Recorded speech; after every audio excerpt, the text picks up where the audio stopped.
Hello, everyone. Welcome to the second halftime interview series. My name is Sammy Pavlov. I'm a senior captain of the field hockey team studying economics, and I am a big Smith athletics enthusiast.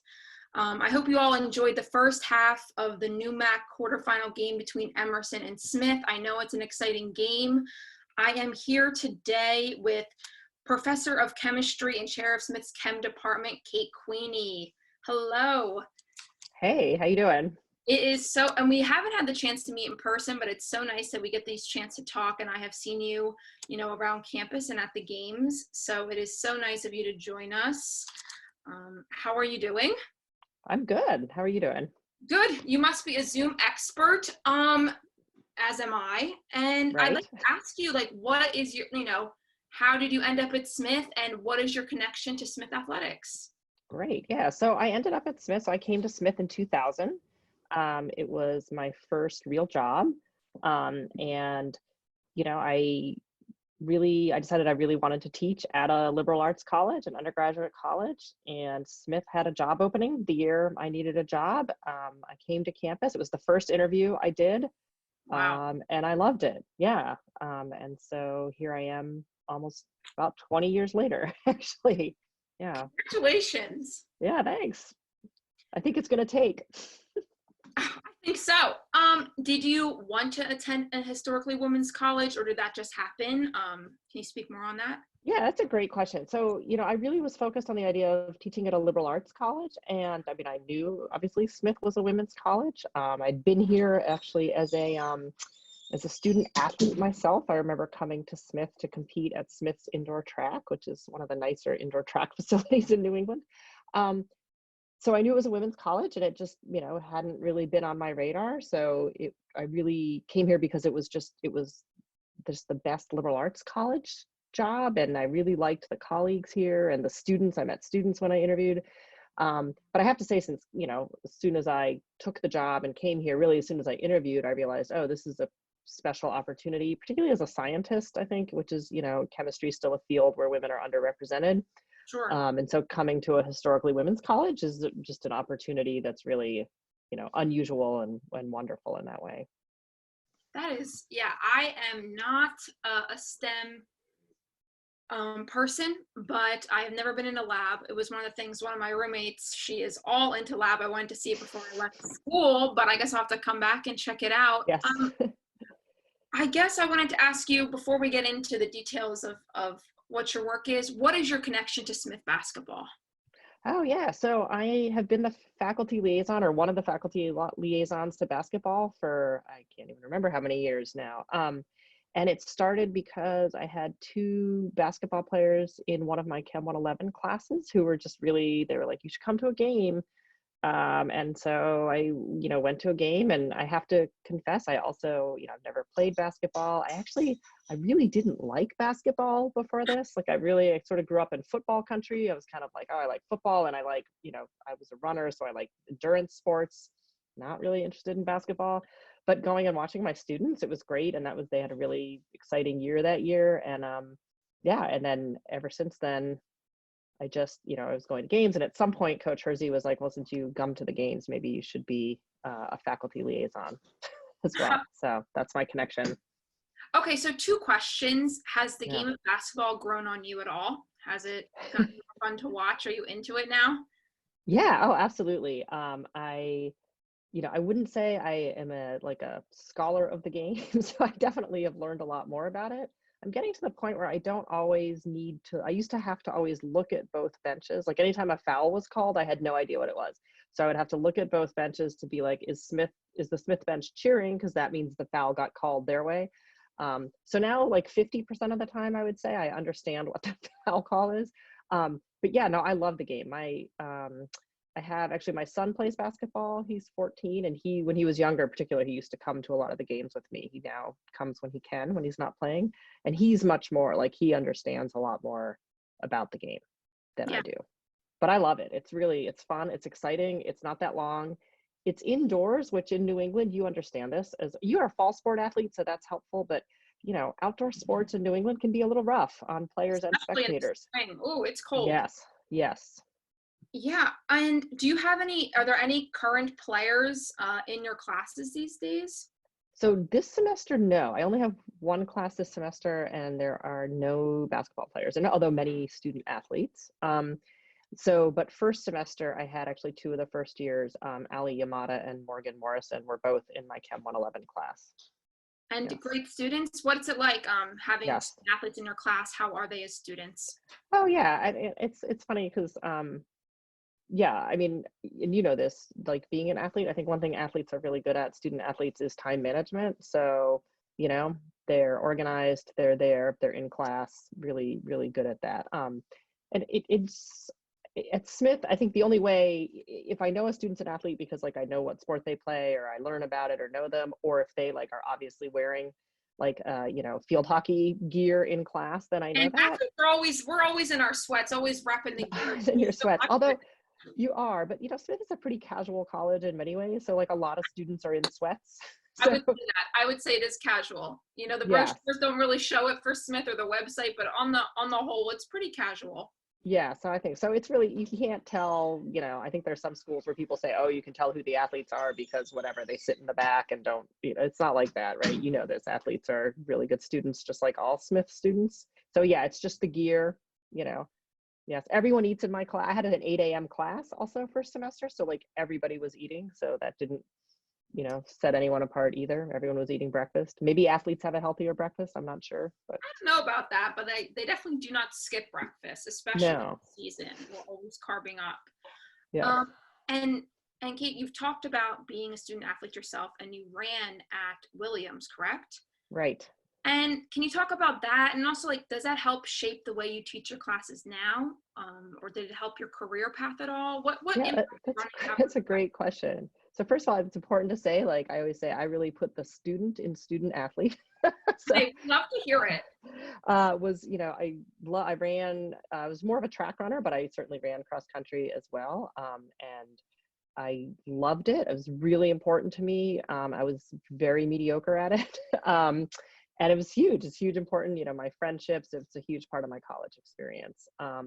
So yeah, I think, you know, one of the things in terms of like how it affects me as a teacher, so certainly I experienced failure as a student athlete, Yes. in the athlete end of that a lot.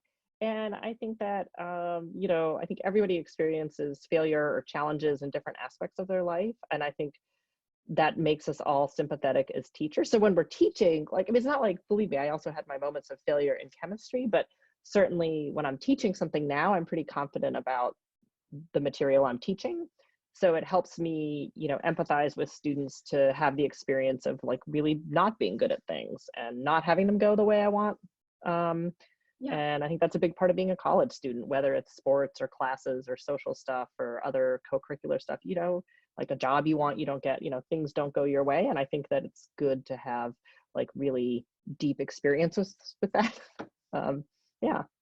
Especially in today's climate, you know, with all the students going home, it's definitely a different type of failure. And you know, to be a student athlete, you get used to that and know how to bounce back. It's still a challenge, but I think it does really help you prepare for anything that life throws your way.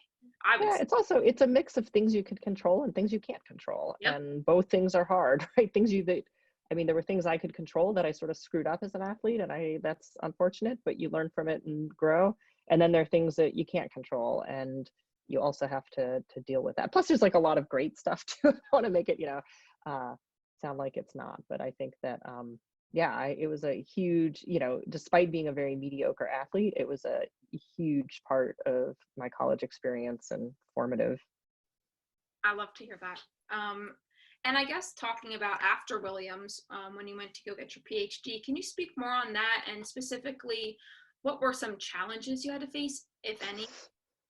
Yes, if Maybe just like any, the biggest yes. one or just one that comes to mind. I know there are a lot Yeah, of challenges no, that it's, come your yeah, way. no, it was really hard. And I will say, like, one of the things that was actually really hard for me was going from an environment. I mean, Williams and Smith have a lot in common. And you know, I felt like it was really valued to be a student athlete or to do other things and to go to graduate school, where suddenly it seemed really valued to just focus solely on one thing.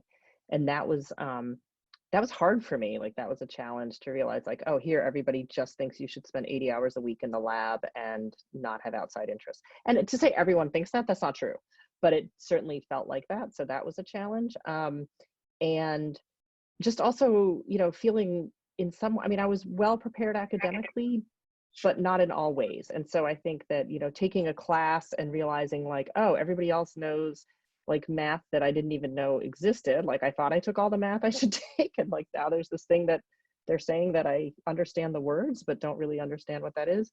And in graduates, I was also used to something I think, again, Smithies are really good at, which is like asking for help when I need it. And graduate school was a weird place where, I asked for help, was sort of like rebuffed, and then just, sort of cried my way Tried your that. way through it. Yeah, so it's anyway, so the thing I learned from that is I should have actually pushed more, and even though people weren't really offering me the help, I should have said, no, it's actually your job to help me, and you know let me figure this out. But so it was hard. It was like a really different experience. That was like early on. By the time I sort of adjusted to it, and a liberal arts education doesn't always prepare you really well for like the first classes of graduate school, where everybody else had a way more chemistry and math than I had. But when it got to doing research and writing papers, then suddenly I was like, oh, now I'm actually good at this because I've had to write a lot. I've had to do a lot of independent work, and all that stuff. So yeah, but it was challenging, and very challenging. That's great advice. I haven't considered, education past my undergraduate right now, but it is good to think about. And I know a lot of students right now are thinking about it. So that's some good advice for them to hear. And I just had a question for you. Well, you stay running, right? You are still an avid runner today? Well, yes, sort of. I was, if we'd had this interview like a year ago, but I actually, the other piece of advice I will give you is take care of your knees, young people. So I did not take very good care of my knees when I was your age. And so recently arthritis has flared up. And so I am limiting my running severely. However, that's fine because I also learned as an adult to swim and ride a bike. And so I do more of that now than running. Yes. I run 20 minutes sometimes with some walk breaks, but yeah. No judgment here. Lord knows. Thank you. Thank you. Field hockey has a lot of running, and it was not my strong point of my game, but yeah. I hope to pick it up in the future.